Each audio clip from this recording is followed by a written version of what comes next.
So 14ನೇ ಶ್ಲೋಕದ ತನಕ ಮಾಡಿದ್ವಿ. ಹೌದು. ಸತತಂ ಕೀರ್ತಿಯಂತೋ ಮಾಂ ಯತಂತಶ್ಚ ದೃಢವ್ರತಾಃ ನಮಸ್ಯಂತಶ್ಚ ಮಾಂ ಭಕ್ತ್ಯಾ ನಿತ್ಯಯುಕ್ತ ಉಪಾಸತೆ. ಅಂದರೆ ಆ ಪರಬ್ರಹ್ಮ ಸ್ವರೂಪವನ್ನೇ, ಆ ದೈವಿ ಮಾಯೆಯನ್ನೇ ಸತತವಾಗಿ ಕೀರ್ತನೆ ಮಾಡ್ತಾ ಆ ಭಗವಂತನಿಗೆ ನಮಸ್ಕರಿಸುತ್ತಾ ಭಕ್ತಿಯಿಂದಲೂ ನಿತ್ಯಶೀಲರಾಗಿಯೂ ಸತತವಾಗಿ ಉಪಾಸನೆ ಮಾಡ್ತಾರೆ ಅಂತ ತಿಳ್ಕೊಂಡಿದ್ವಿ. ಈಗ ಮುಂದಿನ ಶ್ಲೋಕಕ್ಕೆ ಹೋಗೋಣ.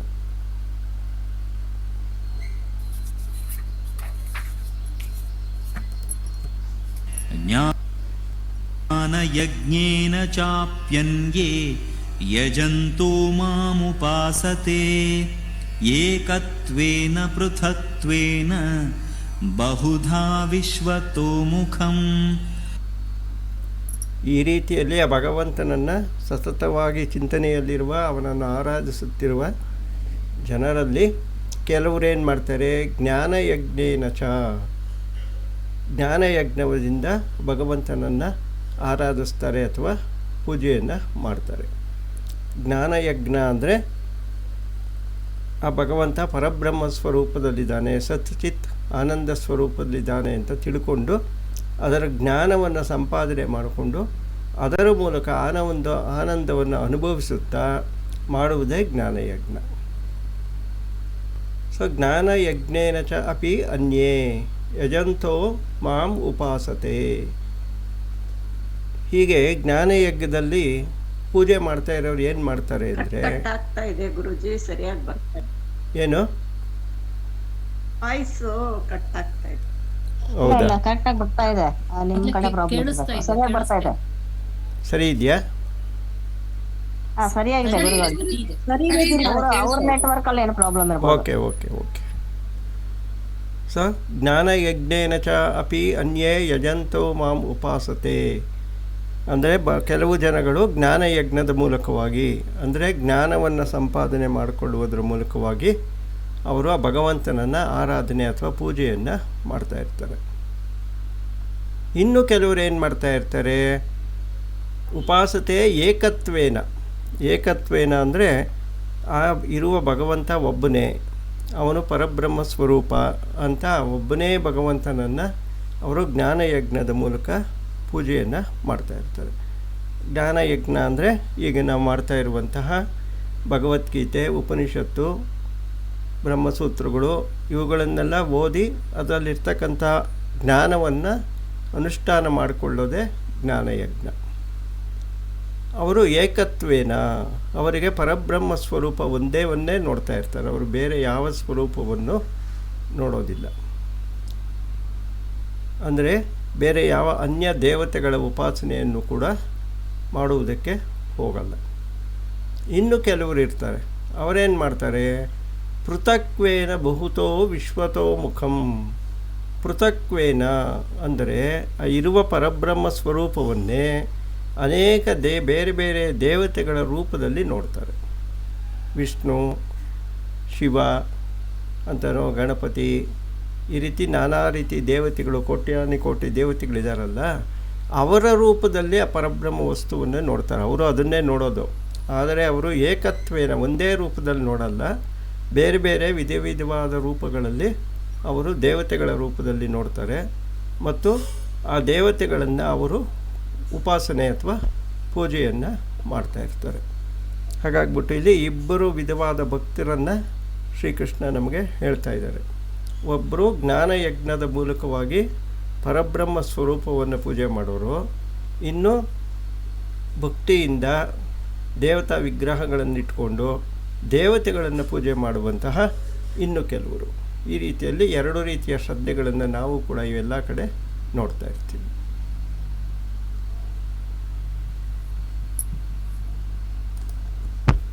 ಅಹಂ ಕ್ರತುರಹಂ ಯಜ್ಞಃ ಸ್ವಧಾಹಮಹಮೌಷಧಂ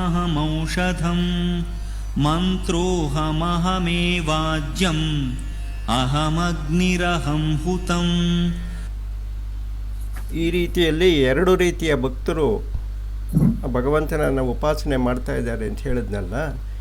ಈ ಎರಡೂ ಯಜ್ಞಗಳಲ್ಲಿಯೂ ಕೂಡ, ಯಜ್ಞ ಅಂದರೆ ತಿಳಿದುಕೊಳ್ಳುವಂತಹ ಒಂದು ಕ್ರಮ, ಇದರಲ್ಲಿ ತಿಳಿದುಕೊಳ್ಳೋದಕ್ಕೆ ನಾವೇನು ಮಾಡ್ತೀವೋ ಅವೆಲ್ಲವೂ ಕೂಡ ಯಜ್ಞವೇ. ಅಹಂ ಕ್ರತುರ್, ಈ ರೀತಿಯಲ್ಲಿ ಯಜ್ಞವನ್ನು ಮಾಡ್ತಾ ಇರಬೇಕಾದ್ರೆ ಹೇಗಿರ್ತೀನಿ ನಾನು ಅಂತ, ಈಗ ನಾವು ಮಾಮೂಲಿಯಾಗಿ ಒಂದು ಇಟ್ಟಿಗೆಗಳನ್ನು ಜೋಡಿಸಿ ಅಗ್ನಿಯನ್ನು ಸ್ಥಾಪಿಸಿ ಅದಕ್ಕೆ ಆಹುತಿಗಳನ್ನು ಕೊಟ್ಟು ಹೋಮ ಹವನ ಪೂಜೆ ಮಾಡೋದು ನೀವೆಲ್ಲರೂ ನೋಡೇ ಇರ್ತೀರ. ಅದನ್ನು ಒಂದು ಉದಾಹರಣೆಯಾಗಿ ಇಟ್ಕೊಂಡು ಶ್ರೀಕೃಷ್ಣ ಹೇಳ್ತಾ ಇದ್ದಾನೆ. ಬೇರೆ ಬೇರೆಯಾಗಿ ಬೇರೆ ಬೇರೆ ದೇವತೆಗಳನ್ನು ಪೂಜೆ ಮಾಡುತ್ತಿದ್ದರೂ ಕೂಡ ಅವರು ವಿಷ್ಣುವನ್ನೇ ಪೂಜೆ ಮಾಡಲಿ, ಶಿವನನ್ನೇ ಪೂಜೆ ಮಾಡಲಿ, ವೆಂಕಟರಮಣನನ್ನೇ ಪೂಜೆ ಮಾಡಲಿ, ಲಕ್ಷ್ಮೀ ನರಸಿಂಹನ್ನೇ ಪೂಜಲಿ, ವಿನಾಯಕನನ್ನು ಯಾರನ್ನಾದರೂ ಮಾಡಲಿ, ಬೇರೆ ಬೇರೆಯಾಗಿ ಪೂಜಿಸುತ್ತಿದ್ದರೂ ಕೂಡ ಆ ಯಜ್ಞದಲ್ಲಿ ಇರುವ ಕ್ರತುಹು ಅಂದರೆ ಹೋಮವು ನಾನೇ, ಅಂದರೆ ನಾನೇ ಯಜ್ಞ. ಅಹಂ ಕ್ರತುರ್ ಅಹಂ ಯಜ್ಞ. ಯಜ್ಞ ಅಂದರೆ ನಾನು ಯಾರನ್ನು ತಿಳ್ಕೊಬೇಕು ಅಂತ ಇವೆಲ್ಲ ಮಾಡ್ತಾಯಿದ್ದಾರೆ ಅಂದರೆ ಪರಬ್ರಹ್ಮ ಸ್ವರೂಪ ಅಂತ ತಿಳ್ಕೊಳ್ಳೋದಕ್ಕೆ ಮಾಡ್ತಾಯಿದ್ದಾರೆ. ಶಿವನನ್ನು ಪೂಜೆ ಮಾಡ್ತಾ ಇರೋರು ಏನು ಮಾಡ್ತಾಯಿದ್ದಾರೆ? ಆ ಪರಬ್ರಹ್ಮ ಸ್ವರೂಪ ಅಂತ ತಿಳ್ಕೋಬೇಕು ಅಂತಲೇ ಶಿವನ ರೂಪದಲ್ಲಿ ಪ್ರವೇಶ ಮಾಡ್ತಾಯಿದ್ದಾರೆ. ವಿಷ್ಣುವನ್ನು ಪೂಜೆ ಮಾಡ್ತಾ ಇರೋರು ಕೂಡ ಪರಬ್ರಹ್ಮ ವಸ್ತುವನ್ನು ತಿಳ್ಕೋಬೇಕು ಅಂತಲೇ ವಿಷ್ಣುವಿನ ರೂಪದಲ್ಲಿ ಪೂಜೆ ಮಾಡ್ತಾಯಿದ್ದಾರೆ. ಇನ್ನೊಬ್ಬರು ಗಣೇಶನ ರೂಪದಲ್ಲಿ ಪೂಜೆ ಮಾಡ್ತಾಯಿದ್ದಾರೆ, ಇನ್ನೊಬ್ಬರು ದೇವಿ ರೂಪದಲ್ಲಿ ಪೂಜೆ ಮಾಡ್ತಾಯಿದ್ದಾರೆ. ಆದರೆ ಎಲ್ಲರ ಉದ್ದೇಶವೂ ಕೂಡ ಆ ಪರಬ್ರಹ್ಮ ಸ್ವರೂಪವಾದ ಪರಬ್ರಹ್ಮನನ್ನು ತಿಳ್ಕೊಳ್ಳೋದೇ ಆಗಿದೆ. ಆದ್ದರಿಂದ ಇದರಲ್ಲಿ ಮಾಡ್ತಕ್ಕಂಥ ಹೋಮವೂ ನಾನೇ, ಯಜ್ಞವೂ ನಾನೇ, ಪಿತೃಗಳಿಗೆ ಕೊಡುವ ಅನ್ನಕ್ಕೆ ಸ್ವದ ಅಂತ ಕರೀತಾರೆ. ಆ ಪಿತೃಗಳಿಗೆ ಕೊಡುವ ಸ್ವದ ಎನ್ನುವ ಅನ್ನವೂ ನಾನೇ, ಔಷಧ ನಾನೇ. ಅಹಂ ಔಷಧಂ. ಔಷಧಿ ಅಂದ್ರೇನು ಅಂದರೆ ಭತ್ತ, ಅಕ್ಕಿ, ಗೋಧಿ, ಬೇಳೆ, ಕಾಳುಗಳು ನಾವೆಲ್ಲ ಊಟ ಮಾಡ್ತೀವಲ್ಲ, ಇದೇ ಔಷಧ. ಆದ್ದರಿಂದ ಶಂಕರಾಚಾರ್ಯರು ಹೇಳ್ತಾರೆ, ಹಸಿವು ಎನ್ನುವುದು ರೋಗ, ಊಟವೇ ಔಷಧಿ. ಆದ್ದರಿಂದ ನಾವು ಊಟವನ್ನು ಮಾಡುವಾಗ ಬಾಯಿ ರುಚಿಗೋಸ್ಕರ ಹೊಟ್ಟೆ ತುಂಬ ಊಟ ಮಾಡಬಾರ್ದು. ನನಗೆ ಹಸುವಾಗ್ತಾ ಇದೆ ಅಂದರೆ ನನಗೊಂದು ಕಾಯಿಲೆ ಬಂದಿದೆ, ಅದಕ್ಕೊಂದು ಔಷಧಿ ತೊಗೋಬೇಕು ಅಂದ್ಬಿಟ್ಟು, ಇವಾಗೇನು ಔಷಧಿ ಮಾತ್ರೆಗಳೆಲ್ಲ ಹೊಟ್ಟೆ ತುಂಬ ಯಾರಾದರೂ ತಿನ್ನಲ್ಲ. ಹಾಗೆಯೇ ಊಟವನ್ನು ಕೂಡ ಅದನ್ನು ಒಂದು ಕಾಯಿಲೆನ ವಾಸಿ ಮಾಡ್ಕೊಳ್ಳೋದಕ್ಕೆ ತೊಗೊಳ್ಳೋ ಔಷಧಿ ಥರ ತೊಗೋಬೇಕು. ಅಂದರೆ ಎಷ್ಟು ಪ್ರಮಾಣದಲ್ಲಿ ಬೇಕೋ ಅಷ್ಟೇ ಪ್ರಮಾಣದಲ್ಲೇ ಕೂಡ ಸಾಧಕರು ಊಟವನ್ನು ಮಾಡಬೇಕು. ಆದ್ದರಿಂದ ಅದಕ್ಕೆ ಔಷಧ ಅಂತ ಉಪನಿಷತ್ತುಗಳಲ್ಲಿ ಕರೀತಾರೆ. ಔಷಧ ಅಂದರೆ ಅಕ್ಕಿ, ಭತ್ತ, ಗೋಧಿ ಇವೇ ಔಷಧ. ಆ ಯಜ್ಞಗಳಲ್ಲಿ ಹೇಳುವ ಮಂತ್ರವೂ ನಾನೇ, ಆ ಯಜ್ಞದಲ್ಲಿ ಸುರಿಯುವ ತುಪ್ಪವೂ ನಾನೇ, ಆ ಯಜ್ಞದಲ್ಲಿ ಉರಿಯುತ್ತಿರುವ ಅಗ್ನಿಯೂ ನಾನೇ, ಆ ಹೋಮ ಮಾಡುವ ಕರ್ಮವೂ ನಾನೇ, ಮಾಡುತ್ತಿರುವವನೂ ನಾನೇ. ಎಲ್ಲವೂ ನಾನೇ ಆಗಿರುವಾಗ ಯಾವ ಯಜ್ಞವನ್ನು ಮಾಡಿದರೂ, ಯಾವ ದೇವತೆಯನ್ನೇ ಪೂಜಿಸಿದರೂ ನನ್ನನ್ನೇ ಪೂಜಿಸಿದಂತೆ ಆಗುವುದು. ನನ್ನನ್ನು ಬಿಟ್ಟರೆ ಬೇರೆ ಏನೂ ಇಲ್ಲ ಎಂದು ಅಭಿಪ್ರಾಯ. ಆದ್ದರಿಂದ ಮಂತ್ರ ಅಹಂ, ಅಹಮೇವ ಆದ್ಯ, ಅಹಂ ಅಗ್ನಿ, ಅಹಂ ಹುತಂ. ಆದ್ದರಿಂದ ಯಾವ ದೇವತೆಯನ್ನೇ ನಾವು ಪೂಜೆ ಮಾಡ್ತಾ ಇರಲಿ ಚಿಂತೆ ಇಲ್ಲ, ಅವೆಲ್ಲವೂ ಕೂಡ ಕೊನೆಗೆ ಹೋಗಿ ಸೇರಿಕೊಳ್ಳೋದು ಪರಬ್ರಹ್ಮನನ್ನೇ. ಆದ್ದರಿಂದ ಜ್ಞಾನಯಜ್ಞದ ಮೂಲಕವಾಗಿ ನೇರವಾಗಿ ಪರಬ್ರಹ್ಮನನ್ನಾದರೂ ಪೂಜೆ ಮಾಡ್ಬೋದು. ಇಲ್ಲಪ್ಪ ನನಗೆ ಜ್ಞಾನ ಎಲ್ಲ ತುಂಬ ಕಷ್ಟ ಅಂದರೆ ಭಕ್ತಿ ಮಾರ್ಗದಿಂದ ಬೇರೆ ದೇವತೆಗಳನ್ನು ವಿಗ್ರಹ ಇಟ್ಕೊಂಡು ಪೂಜೆ ಮಾಡಿದ್ರೂ ಕೂಡ ಅದು ಆ ಪರಬ್ರಹ್ಮನನ್ನೇ ಸೇರುತ್ತೆ. ಯಾವಾಗ ದೇವತಾ ಪೂಜೆಗಳಿಂದ ನಮ್ಮ ಮನಸ್ಸು ಚಿತ್ತ ಶುದ್ಧಿಯಾಗುತ್ತೋ ಆನಂತರ ಜ್ಞಾನ ತಾನಾಗೇ ಒಳಗಡೆ ಹುಟ್ಟುತ್ತೆ. ಎಲ್ಲಿವರೆಗೂ ಜ್ಞಾನ ಹುಟ್ಟುವುದಿಲ್ವೋ ಅಲ್ಲಿವರೆಗೂ ಭಕ್ತಿ ಮಾರ್ಗದಿಂದ ದೇವತೆಗಳನ್ನು ಪೂಜೆ ಮಾಡೋದೇ ಸರಿ, ಅದನ್ನು ಬಿಡಕೂಡ್ದು ಅಂತ ಅಭಿಪ್ರಾಯ.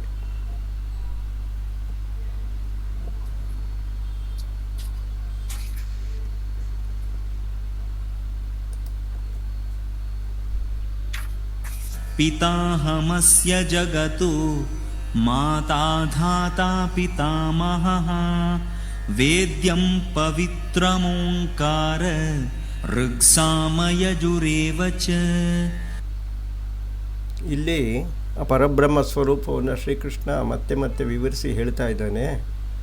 ಪಿತಂ ಅಹಂ ಅಸ್ಯ ಜಗತ್ತೋ, ಈ ಜಗತ್ತಿಗೆ ತಂದೆ ಯಾರಪ್ಪ, ಯಾರಿಂದ ಈ ಜಗತ್ತು ಹುಟ್ಟಿತೋ? ನಾನೇ, ಪರಬ್ರಹ್ಮ ಸ್ವರೂಪವಾದ ನಾನೇ ಜಗತ್ತಿಗೆ ತಂದೆ. ಮಾತಾ ಯಾರು? ತಾಯಿ ಯಾರು ಈ ಜಗತ್ತಿಗೆ? ತಾಯಿನೂ ನಾನೇ. ಧಾತ ಅಂದರೆ ಎಲ್ಲವನ್ನೂ ಕೊಟ್ಟು ಸಲಹುವವನು ಯಾರು? ಅವನೂ ನಾನೇ. ಪಿತಾಮಹ, ಇವನಿಗೆ ತಾತನ ಯಾರು? ನಾನೇ. ಆದ್ದರಿಂದ ಈ ಜಗತ್ತಿಗೆ ಎಲ್ಲವೂ ನಾನೇ.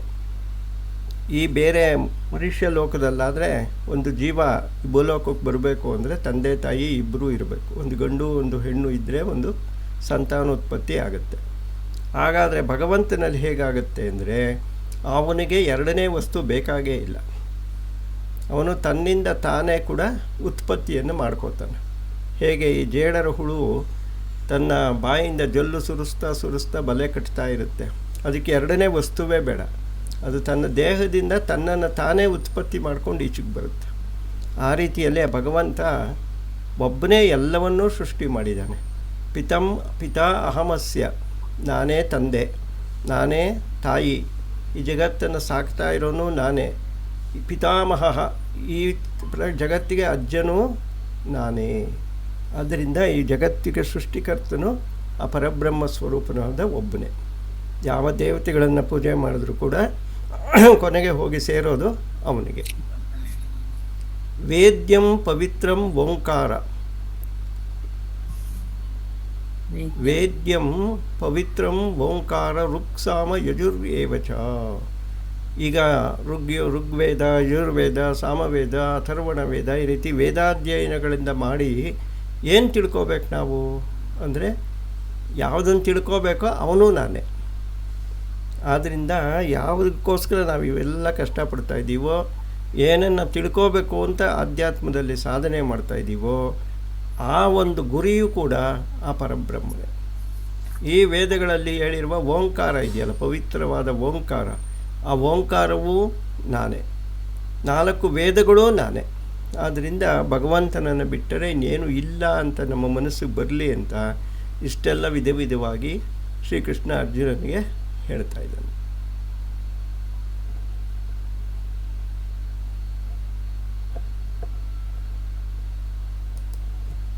ಗತಿರ್ಭರ್ತಾ ಪ್ರಭು ಸಾಕ್ಷಿ ನಿವಾಸಃ ಶರಣಂ ಸುಹೃತ್ ಪ್ರಭವಃ ಪ್ರಲಯಸ್ಥಾನಂ ನಿಧಾನಂ ಬೀಜಮವ್ಯಯಂ.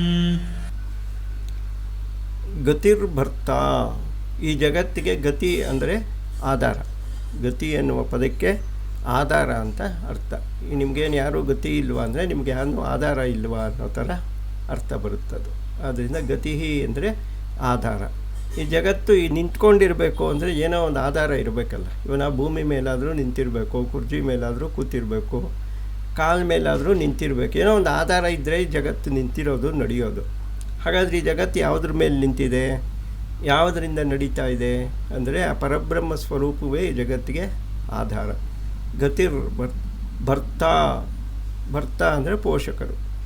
ಈ ಜಗತ್ತನ್ನು ಪೋಷಿಸ್ತಾ ಇರೋನು ನಾನೇ, ಇದಕ್ಕೆ ಆಧಾರವೂ ನಾನೇ, ಮತ್ತು ಇವೆಲ್ಲವನ್ನು ಸಾಕ್ಷಿ ಸ್ವರೂಪದಲ್ಲಿ ನೋಡ್ತಾ ಇರೋನು ನಾನೇ. ಪ್ರಾಣಿಗಳು ಎಲ್ಲ ವಾಸ ಮಾಡುತ್ತಿರುವೋ ಆ ನಿವಾಸವೂ ನಾನೇ. ಅಂದರೆ ಈ ಜಗತ್ತೆಲ್ಲವೂ ಎಲ್ಲಿ ನಿವಾಸ ಮಾಡ್ತಾ ಇದೆ ಅಂದರೆ ಆಧಾರ ನಿಂತ್ಕೊಂಡಿದೆಯೋ ಆ ನಿವಾಸವೂ ನಾನೇ. ಶರಣಂ, ಸಂಕಟದಿಂದ ಬಂದಾಗ ಕಷ್ಟವನ್ನು ಪರಿಹರಿಸುವನು ಕೂಡ ನಾನೇ. ಸುಹೃತ್, ಯಾವ ಪ್ರತ್ಯುಪಕಾರವನ್ನು ಬಯಸದೇ ಉಪಕಾರ ಮಾಡೋವನ್ನು ಸುಹೃತ್ ಅಂತ ಕರೀತಾರೆ. ಇವಾಗ ನಾವೇನಾದರೂ ಒಬ್ರಿಗೆ ಉಪಕಾರ ಮಾಡಬೇಕು ಅಂದರೆ ಮನಸ್ಸಲ್ಲಿ ಒಂಚೂರು ಆಸೆ ಆದರೂ ಇರುತ್ತೆ. ನನಗೆ ಪುಣ್ಯ ಬರಲಿ ಅಂತ ಏನಾದ್ರು ಮಾಡಿದ್ರೂ ಕೂಡ ಅದು ಒಂದು ಆಸೆನೇ. ನನಗೆ ಸ್ವರ್ಗ ಸಿಗಲಿ ಅಂತ ಮಾಡಿದ್ರೂ ಕೂಡ ಅದು ಒಂದು ಆಸೆನೇ. ಅದರಿಂದ ಏನೋ ಒಂದು ಆಸೆಯಿಂದನೇ ಕೂಡ ಮನುಷ್ಯ ಒಂದು ಉಪಕಾರವನ್ನು ಮಾಡ್ತಾನೆ. ಆದರೆ ಈ ಭಗವಂತ ಯಾವ ಪ್ರತ್ಯುಪಕಾರವನ್ನು ಬಯಸದೆ ನಮಗಿಷ್ಟೆಲ್ಲ ಉಪಕಾರವನ್ನು ಮಾಡ್ತಾ ಇದ್ದಾನೆ. ಆದ್ದರಿಂದ ಅವನು ಸುಹೃತ್. ಅವನ್ಯಾರು? ಅವನು ನಾನೇ. ಪ್ರಭವ ಪ್ರಲಯ ಸ್ಥಾನಂ ನಿಧಾನಂ ಬೀಜಂ ಅವ್ಯಯಂ. ಪ್ರಭವ ಜಗತ್ತಿನ ಸೃಷ್ಟಿ, ಸ್ಥಿತಿ, ಪ್ರಳಯ ಮತ್ತು ಲಯ ಅಂದರೆ ಪ್ರಳಯ, ಇವೆಲ್ಲಕ್ಕೂ ನಾನೇ ಕಾರಣ. ಸ್ಥಾನವೂ ನಾನೇ ಅಂದರೆ ಯಾವುದರಲ್ಲಿ ಎಲ್ಲಿಂದ ಹುಟ್ಟುತ್ತೋ, ಎಲ್ಲಿ ನಿಂತಿರುತ್ತೋ, ಮತ್ತೆ ಯಾವುದರಲ್ಲಿ ಹೋಗಿ ಸೇರಿಕೊಳ್ಳುತ್ತೋ ಆ ಸ್ಥಾನವೂ ಕೂಡ ನಾನೇ. ನಿಧಾನಂ, ಸಂಸಾರದಲ್ಲಿ ಮತ್ತೆ ಮತ್ತೆ ಹುಟ್ಟುವುದಕ್ಕೆ ಕಾರಣವನ್ನು ನಿಧಾನ ಅಂತ ಕರೀತಾರೆ. ನಿಧಾನ ಅಂದರೆ ದಾಗೆ ಹೊಕ್ಕಳಿಸಿಡಬೇಕು, ನಿಧಾನ ಅಂದರೆ ಸ್ಲೋ ಆಗಿ ಹೋಗುತ್ತೆ, ನಿಧಾನವಾಗಿ ಮಾಡೋದು, ಆ ಥರ ಅಲ್ಲ. ನಿಧಾನಂ, ನಿಧಾನಂ ಅಂದರೆ ಕಾರಣ, ಮತ್ತೆ ಮತ್ತೆ ಹುಟ್ಟುವುದಕ್ಕೆ ಕಾರಣವು ನಾನೇ. ಬೀಜಂ ಅವ್ಯಯಂ, ಈ ಜಗತ್ತು ಹುಟ್ಟುವುದಕ್ಕೆ ಯಾವ ಬೀಜವಿದೆಯಲ್ಲ ಆ ಬೀಜವು ನಾಶವಿಲ್ಲದ ಬೀಜವೂ ಕೂಡ ನಾನೇ. ಆದ್ದರಿಂದ ಎಲ್ಲವೂ ನಾನೇ ಅಂತ ಈ ಶ್ಲೋಕಗಳಲ್ಲಿ ಭಗವಂತ ಹೇಳ್ಕೊಂಡು ಹೋಗ್ತಾ ಇದ್ದಾನೆ.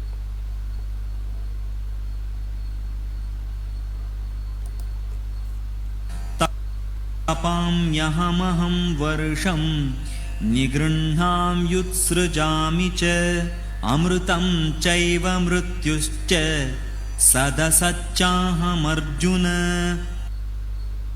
ಸೊ ತಪಾಮಿ ಅಹಂ, ನಾನು ತಪಿಸುತ್ತೇನೆ ಅಂದರೆ ಬೆಂಕಿಯು ಸುಡುವಂತೆ ಸುಟ್ಟು ಹೋಗುತ್ತೇನೆ ಅಂತ. ಆ ತಪಾಮಿ ಅಹಂ, ನಾನು ಬೆಂಕಿಯಂತೆ ಸುಡುತ್ತೇನೆ ಅಂದರೆ ಹೇಗೆ? ಸೂರ್ಯನಾಗಿ. ಪರಬ್ರಹ್ಮ ಸ್ವರೂಪವೇ ಸೂರ್ಯನ ರೂಪದಲ್ಲಿ ಬೆಂಕಿ ಆಗ್ತಾನೆ. ಅದು ಸೂರ್ಯನ ಕೂಡ ಒಂದು ಬೆಂಕಿಯ ಉಂಡೆ ಅಷ್ಟೇ, ಅದು ಬೆಂಕಿ ಉರಿತಾ ಇರುತ್ತಲ್ಲಿ, ಅಗ್ನಿ ಉರಿತಾ ಇರುತ್ತೆ, ಇನ್ನೇನೂ ಇರಲ್ಲ ಅದರೊಳಗಡೆ. ಹಾಗೆ ತಪಾಮಿ ಅಹಂ, ನಾನು ಸೂರ್ಯನಾಗಿ ಉರಿಯುತ್ತಿರುತ್ತೇನೆ. ಹಾಗಾದರೆ ಸೂರ್ಯನು ಉರಿಯೋದ್ರಿಂದ ಏನು ಪ್ರಯೋಜನ? ಏನಕ್ಕೋಸ್ಕರ ಉರಿತಾ ಇದ್ದಾನೆ? ತಪಾಮಿ ಅಹಂ ವರ್ಷಂ ಗೃಹ್ಣಾಮಿ, ಸೂರ್ಯನ ಕಿರಣಗಳಾಗಿ ನಾನು ತಪಿಸುವೆನು, ಸೂರ್ಯರ ಕಿರಣಗಳಾಗಿ ನಾನು ತಪಿಸುವೆನು. ಇದರಿಂದ ಲಾಭ ಅಥವಾ ನಷ್ಟ ಏನು ಅಂದರೆ, ಈಗ ಒಂದು ವರ್ಷದಲ್ಲೇ 12 ತಿಂಗಳು, 12 ತಿಂಗಳಲ್ಲಿ 4 ತಿಂಗಳು ಮಳೆಗಾಲ, 8 ತಿಂಗಳು ಬೇಸಿಗೆಗಾಲ, ಚಳಿಗಾಲ ಮುಂತಾದವು ಇರುತ್ತೆ. ಈ ಸೂರ್ಯ ಏನು ಮಾಡ್ತಾನೆ? 8 ತಿಂಗಳಲ್ಲಿ ಕೂಡ ತನ್ನ ಸೂರ್ಯನ ಕಿರಣಗಳನ್ನು ಬಿಟ್ಟು ಈ ಪ್ರಪಂಚದಲ್ಲಿರುವ ಎಲ್ಲ ನೀರನ್ನು ಎಳ್ಕೊತಾ ಇರ್ತಾನೆ. ಸಮುದ್ರದಲ್ಲಿರೋ ನೀರು, ನದಿಲಿರೋ ನೀರು, ಕೆರೆ ಕುಂಟೆ ಎಲ್ಲೆಲ್ಲಿ ನೀರಿದೆಯೋ, ಕೊನೆಯಲ್ಲಿ ನಮ್ಮ ದೇಹದಲ್ಲಿರೋ ನೀರು ಕೂಡ ಎಲ್ಲವನ್ನು ಕೂಡ ಅವನು ಎಳ್ಕೊತಾ ಇರ್ತಾನೆ. ಸೂರ್ಯನ ಕೆಲಸ ಅದೇ. ಅಹಂ ವರ್ಷಂ ನಿಗೃಹ್ಣಾಮಿ, ಮಳೆಯನ್ನು ಹಿಂದಕ್ಕೆ ಎಳ್ಕೋತೀನಿ, ಅಂದರೆ ನೀರನ್ನು ಮೇಳಕ್ಕೆ ಎಳ್ಕೋತೀನಿ. ಆ ನಂತರ ಎಲ್ಲವನ್ನು ಶೇಖರಣೆ ಮಾಡಿಕೊಂಡು ಮಳೆಗಾಲದಲ್ಲಿ ಏನು ಮಾಡ್ತಾನೆ? ಮತ್ತೆ ಬಿಡ್ತಾನೆ. ಇದು ಜಗತ್ತಿನ ಸೃಷ್ಟಿ. ಈ ಜಗತ್ತಿಗೆ ಹೇಗಪ್ಪ ಈ ಜೀವರಾಶಿಗಳೆಲ್ಲ ಬರುತ್ತೆ ಅಂದರೆ, ಉಪನಿಷತ್ತುಗಳು ಹೇಳುತ್ತೆ ಮಳೆಯ ಸ್ವರೂಪದಲ್ಲೇ ಬರೋದು. ಹೇಗೆ ಭೂಲೋಕಕ್ಕೆ ನಮ್ಮ ಜೀವಾತ್ಮರೆಲ್ಲ ಬರ್ತಾರೆ, ಬಂದು ಸೇರಿಕೊಂಡು ಮತ್ತೆ ಒಂದು ಶರೀರವನ್ನು ಧರಿಸ್ತಾರೆ ಅಂದರೆ ಅವರೆಲ್ಲರೂ ಕೂಡ ಮಳೆಯ ರೂಪದಲ್ಲೇ ಬರೋದು. ಮಳೆಯ ರೂಪದಲ್ಲಿ ದೇವತೆಗಳು, ಇದು ಜೀವಾತ್ಮರುಗಳು ಬಂದು ಭೂಮಿಯಲ್ಲಿ ಬಿದ್ದು ಅಲ್ಲಿ ನಾವು ಬಿತ್ತಿದಂಥ ಒಂದು ಅಕ್ಕಿ ಇರ್ಬೋದು, ಗೋಧಿ, ರಾಗಿ, ಏನೇ ಆಗಲಿ ಅದರೊಳಗಡೆ ಜೀವುಗಳಾಗಿ ಸೇರಿಕೊಂಡು ಪೈರುಗಳಾಗಿ ಬೆಳೆದು ಮತ್ತೆ ಭತ್ತ, ರಾಗಿ ಬಿಡುತ್ತೆ, ಅಕ್ಕಿ ಬಿಡುತ್ತೆ, ಗೋಧಿ ಬಿಡುತ್ತೆ, ಎಲ್ಲವನ್ನು ಕುಟ್ಟಿ ನಾವು ತಿಂತೀವೆಲ್ಲ. ಆ ತಿಂದಾಗ ಜೀವಾತ್ಮರು ನಮ್ಮ ಶರೀರವನ್ನು ಸೇರಿಕೊಡ್ತಾರೆ. ಯಾವ ರೀತಿಯ ಭಗವಂತನ ಚಕ್ರ ಇದೆ ನೋಡಿ. ಮಳೆಯ ಮೂಲಕವಾಗಿ ಜೀವಾತ್ಮರುಗಳು ಭೂಲೋಕವನ್ನು ಸೇರಿಕೊಂಡು ಭೂಮಿಯೊಳಗೆ ಹೋಗ್ತಾರೆ ಫಸ್ಟು ಮಳೆಯ ರೂಪದಲ್ಲಿ. ಆಗ ನಾವೇನೋ ಒಂದು ಬೀಳ್ತೀವಿ. ಒಂದು ಹಣ್ಣಿನ ಗಿಡನೇ ಹಾಕ್ಬೋದು, ಭತ್ತ ಬೆಳಿತೀವಿ, ರಾಗಿ ಬೆಳಿತೀವಿ, ಬೆಳೆ ಬೆಳಿತೀವಿ, ಏನೇನೋ ವ್ಯವಸಾಯವನ್ನು ಮಾಡಿ ಬೆಳಿತೀವಿ.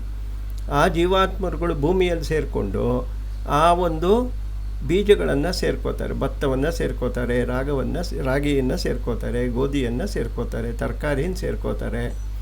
ನಾವು ಅವನ್ನೆಲ್ಲ ತೊಗೊಂಬಂದು ಅಡುಗೆ ಮಾಡಿ ಊಟ ಮಾಡಿದಾಗ ಅವರು ನಮ್ಮ ಶರೀರವನ್ನು ಸೇರ್ಕೋತಾರೆ. ಗಂಡಿನ ಶರೀರವನ್ನು ಕೂಡ ಸೇರ್ಕೋತಾರೆ, ಹೆಣ್ಣಿನ ಶರೀರವನ್ನು ಕೂಡ ಸೇರ್ಕೋತಾರೆ. ಅವರಿಬ್ಬರು ಒಂದಾದಾಗ ಮತ್ತೆ ಒಂದು ಶರೀರದ ರೂಪದಲ್ಲಿ ಈಚೆಗೆ ಬರ್ತಾನೆ. ಈ ರೀತಿಯಲ್ಲಿ ಜಗತ್ತು ಚಕ್ರ ನಡೀತಾ ಇದೆ. ಇದಕ್ಕೆಲ್ಲ ಕಾರಣ ಯಾರಪ್ಪ ಅಂದರೆ ಸೂರ್ಯ ಭಗವಾನನೇ ಕಾರಣ. ಅವನು 8 ತಿಂಗಳ ಕಾಲ ಭೂಮಿಯಲ್ಲಿರುವ ನೀರನ್ನೆಲ್ಲ ಎಳ್ಕೋತಾನೆ. 4 ತಿಂಗಳ ಕಾಲ ಮತ್ತೆ ಭೂಮಿಗೆ ಬಿಡ್ತಾನೆ. ಆ ಬಿಡುವಾಗ ಆ ನೀರನ್ನೇ ಸೇರಿಕೊಂಡು ಎಲ್ಲ ಜೀವಾತ್ಮಗಳು ಮತ್ತೆ ಭೂಲೋಕಕ್ಕೆ ಬಂದು ಸೇರಿಕೊಳ್ಳುತ್ತೆ. ತಾಪಾಮಿ ಅಹಂ ಅಹಂ ವರ್ಷಂ ಗೃಹ್ಣಾಮಿ ಮೃತ್ಸುಜ್ಯಾಮಿ ಚ. ಅಂದರೆ ಬೇಸಿಗೆ ಕಾಲ, ಮಳೆಗಾಲ, ಚಳಿಗಾಲ ಎಲ್ಲಕ್ಕೂ ಕೂಡ ಸೂರ್ಯನಾಗಿ ನಾನು ಈ ಚಕ್ರವನ್ನು ತಿರುಗಿಸ್ತಾ ಇದ್ದೀನಿ. ಅಮೃತಂ ಚೈವ, ಅಮೃತವೂ ನಾನೇ. ಅಂದರೆ ಆ ಆತ್ಮಜ್ಞಾನವನ್ನು ಸಂಪಾದನೆ ಮಾಡಿಕೊಂಡ ನಂತರ ನಮಗೆ ಮತ್ತೆ ಪುನರ್ಜನ್ಮ ಇಲ್ಲ. ಅಂತಹ ಆತ್ಮಜ್ಞಾನ ಅಮೃತಕ್ಕೆ ಸಮಾನ. ಯಾಕೆಂದರೆ ಪುನರ್ಜನ್ಮ ಇಲ್ಲದೇ ಇರೋದು ಅಂದರೆ ಅಮೃತವೇ. ಆದ್ದರಿಂದ ಆ ಅಮೃತವೂ ನಾನೇ. ಹಾಗೆಯೇ ಸಂಸಾರದ ಅಜ್ಞಾನದಿಂದ ಕಾಮಕ್ರೋಧಾದಿಗಳಿಗೆ ಬಲಿಯಾಗಿ ಮತ್ತೆ ಮತ್ತೆ ಸಂಸಾರದಲ್ಲೇ ನರಳುವಂತಹ ಮೃತ್ಯುವೂ ನಾನೇ. ಶಾಶ್ವತವಾದ ಪರಬ್ರಹ್ಮವೂ ನಾನೇ. ಅಶಾಶ್ವತವಾದ ಜಗತ್ತೂ ನಾನೇ. ನಮಗಿವಾಗ ಏನೇನು ಜಗತ್ತಿವೆಲ್ಲ ಕಾಣಿಸ್ತಾ ಇದೆ ಅವೆಲ್ಲವೂ ಭಗವಂತನೇ. ಕಾಣಿಸದೇ ಇರುವಂತಹ ಪರಬ್ರಹ್ಮನೂ ಅವನೂ ಪರಬ್ರಹ್ಮನೇ. ಅಮೃತವೂ ಅವನೇ, ಮೃತ್ಯುವೂ ಅವನೇ. ಅಮೃತ್ಯಂ ಚೈವ ಮೃತ್ಯುಶ್ಚ ಸತ್ ಅಸತ್ ಚ ಅರ್ಜುನ. ಅರ್ಜುನ, ಈ ಜಗತ್ತಿನಲ್ಲಿ ಸತ್ ಮತ್ತು ಅಸತ್ ಎಂಬ ಎರಡು ವಸ್ತುಗಳಿವೆ. ಸತ್ ವಸ್ತು ಅಂದರೆ ಸದಾಕಾಲ ಇರುವಂತಹ ಪರಬ್ರಹ್ಮ. ಅಸತ್ ವಸ್ತು ಅಂದರೆ ಅಶಾಶ್ವತವಾದ ಈ ಜಗತ್ತು. ಆದ್ದರಿಂದ ಎಲ್ಲವೂ ಕೂಡ ನಾನೇ.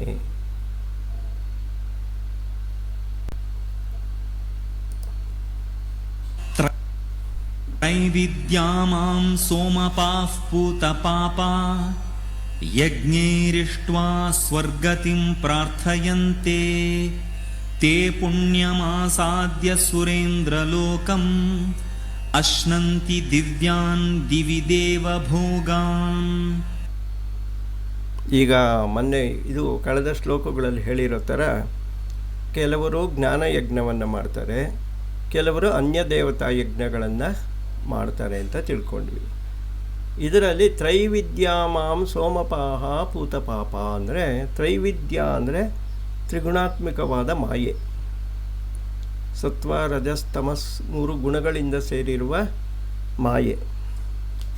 ಇವುಗಳನ್ನು ಹೇಳುವುದೇ ವೇದಗಳು. ಯಾವುದು? ವೇದಗಳಲ್ಲಿ ಕರ್ಮಕಾಂಡ ಮತ್ತು ಜ್ಞಾನಕಾಂಡ ಅಂತ 2 ಭಾಗಗಳಿವೆ. ಅದರಲ್ಲಿ ಉಪನಿಷತ್ತುಗಳು ಎನ್ನುವುದು ಜ್ಞಾನಕಾಂಡ. ಉಳಿದ ಹಿಂದಿನ ಸಂಹಿತೆ, ಬ್ರಾಹ್ಮಣ, ಅರಣ್ಯಕ ಈ ಭಾಗಗಳೆಲ್ಲ ಕರ್ಮಕಾಂಡಗಳು ಅಂತ ಹೇಳಿದ್ದಾರೆ. ಅವುಗಳನ್ನೇ ತ್ರೈವಿದ್ಯ ಅಂತಲೂ ಕರೀತಾರೆ. ಸೊ ತ್ರೈವಿದ್ಯ ಅಂದರೆ ವೇದಗಳ ಕರ್ಮಕಾಂಡ ಅಂತ. ಇವನ್ನು ತಿಳ್ಕೊಂಡಿರೋರು ಏನು ಮಾಡ್ತಾರೆ? ಸೋಮಪಾಹ, ಸೋಮವನ್ನು ಪಾನ ಮಾಡ್ತಾರೆ, ಸೋಮರಸವನ್ನು ಕುಡಿತಾರೆ ಅಂತ.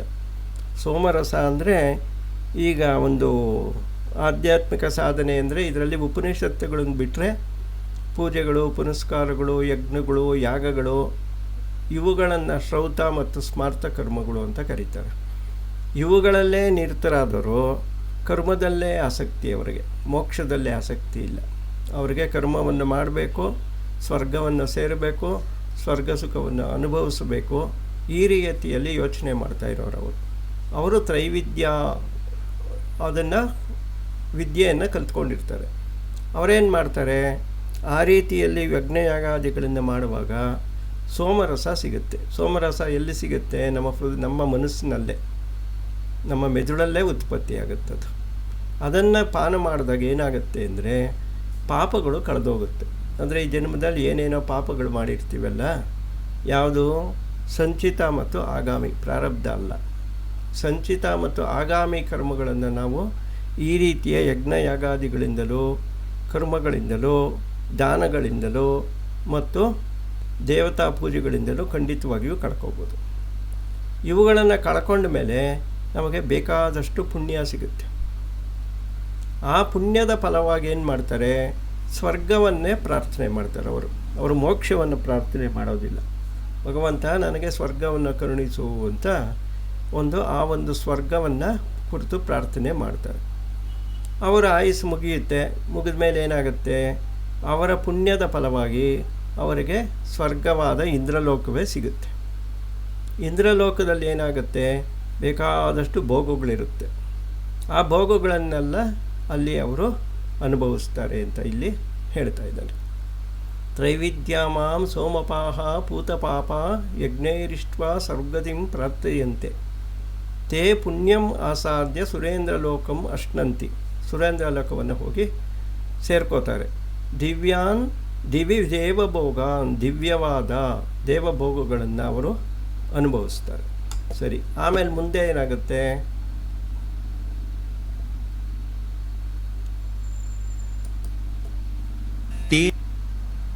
तं भुक्त्वा स्वर्गलोकं विशालं क्षीणे पुण्ये मर्त्यलोकं विशन्ति एवं त्रयीधर्ममनुप्रपन्ना गतागतं कामकामा लभन्ते.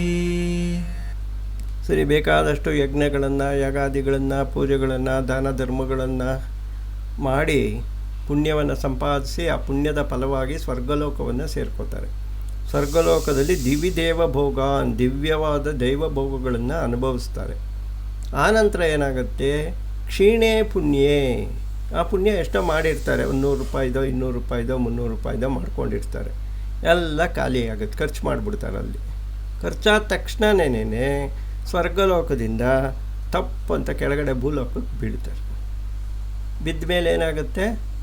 ಅದೇ ಕತೆ, ತಿರ್ಗಾ ಪುನರ್ಜನ್ಮ. ಅವ್ರ ಮನಸ್ಸಲ್ಲಿ ಅದೇ ಇರೋದರಿಂದ ಅದೇ ಅವ್ರ ಪ್ರಾರಬ್ಧ ಕರ್ಮ. ಮತ್ತೆ ಪುಣ್ಯ ಸಂಪಾದನೆಗೋಸ್ಕರ ಮತ್ತೆ ದೇವತಾ ಪೂಜೆಗಳನ್ನು ಶುರು ಮಾಡ್ತಾರೆ, ಯಜ್ಞ ಯಾಗಾದಿಗಳನ್ನು ಮಾಡ್ತಾರೆ, ತಿರ್ಗಾ ಪುಣ್ಯವನ್ನು ಸಂಪಾದನೆ ಮಾಡ್ಕೋತಾರೆ, ತಿರ್ಗಾ ಸ್ವರ್ಗಲೋಕಕ್ಕೆ ಹೋಗ್ತಾರೆ. ಆ ಪುಣ್ಯ ಖಾಲಿ ಆಗುತ್ತೆ, ತಿರ್ಗಾ ಮನುಷ್ಯ ಲೋಕಕ್ಕೆ ಬೀಳ್ತಾರೆ. ಅಂದರೆ ಏನಾಯಿತು? ಅವರು ಪುನರ್ಜನ್ಮದಲ್ಲೇ ಸಿಕ್ಕಾಕ್ಕೊಂಡ್ರು. ಇನ್ನು ಅದಕ್ಕಿಂತ ಹೆಚ್ಚನ್ನು ಏನೂ ಮಾಡೋಕ್ಕಾಗಲಿಲ್ಲ ಅವ್ರ ಕೈಲಿ. ಏವಂ ತ್ರಯೀ ಧರ್ಮ ಅನುಪಪನ್ನ, ಈ ರೀತಿಯಲ್ಲಿ ಈ ಕರ್ಮಕಾಂಡದ ಯಜ್ಞಯಾಗಾದಿಗಳನ್ನು ಮಾಡುತ್ತಿರುವವರು ಗತಾಗತಂ, ಬಂದು ಹೋಗಿ ಮಾಡ್ತಾಯಿರ್ತಾರೆ. ಎಲ್ಲಿಗೆ? ಮನುಷ್ಯಲೋಕ ಮತ್ತು ಸ್ವರ್ಗಲೋಕ. ಇಲ್ಲಿಗೆ ಹೋಗೋದು ಬರೋದು. ಯಾರಿಗೆ? ಕಾಮಕಾಮ ಲಭಂತೆ, ಕೇವಲ ಕಾಮನೆಗಳನ್ನೇ ಕಾಮಿಸುತ್ತಿರುವ, ಆಸೆಗಳನ್ನು ಬಿಡದೆ ಪ್ರಾಪಂಚಿಕ ಸುಖಕ್ಕೆ ಒದ್ದಾಡಿಕೊಂಡು ಪುಣ್ಯದ ಸಂಪಾದನೆಯಲ್ಲೇ ನರಳುತ್ತಾ ಇರೋರು ಮತ್ತೆ ದೇವಲೋಕ ಮತ್ತು ಸ್ವರ್ಗಲೋಕ, ಮನುಷ್ಯಲೋಕ ಇವುಗಳ ಮಧ್ಯೆ ಸುತ್ತಾನೆ ಇರ್ತಾರೆ ಅಂತ ಶ್ರೀಕೃಷ್ಣ ಹೇಳ್ತಾ ಇದ್ದಾನೆ. ಇಲ್ಲಿಗೆ ನಿಲ್ಲಿಸೋಣ. ಏನಾದ್ರು ಪ್ರಶ್ನೆಗಳಿದ್ದರೆ ತಗೊಳ್ಳೋಣ.